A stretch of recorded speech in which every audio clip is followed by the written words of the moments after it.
বিপদ আসলেই প্রথমে বিশ্বনবী সাল্লাল্লাহু আলাইহি ওয়াসাল্লাম একটা দোয়া পড়তেন। এরপরে কঠিন বিপদে যখন বিশ্বনবী পড়তেন তখন কি করতেন? এমন বিপদ মাঝে মাঝে হয় না, দেয়ালে পিঠ থেকে যায়।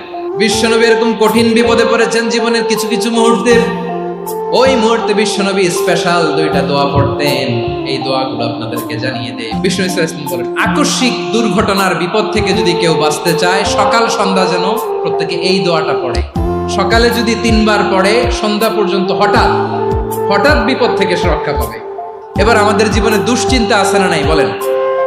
এই দুশ্চিন্তা, পেরেশানি, মারাত্মক পেরেশানি থেকে মুক্তি পাওয়ার জন্য বিষ্ণু ইসলাম দুটো দোয়া পড়তেন। কয়টা? অনেকগুলো পড়তেন। স্পেশাল দুটো দোয়া আজকে আপনাদের শিখায়া যাব, শুনবেন? এই যে বললাম রেকর্ড হয়ে গেছে, এখন তো আর ইনস্ট্যান্ট মুখস্থ না হলো, পরে মুখস্থ করে নেবেন। সাইয়েদনা আবু বকর রাদিয়াল্লাহু তাআলা বিষ্ণু ইসলামকে বললেন, ইয়া রাসূলুল্লাহ আল্লিমনি দুআআন আদউ বিহি ফি সালাতি।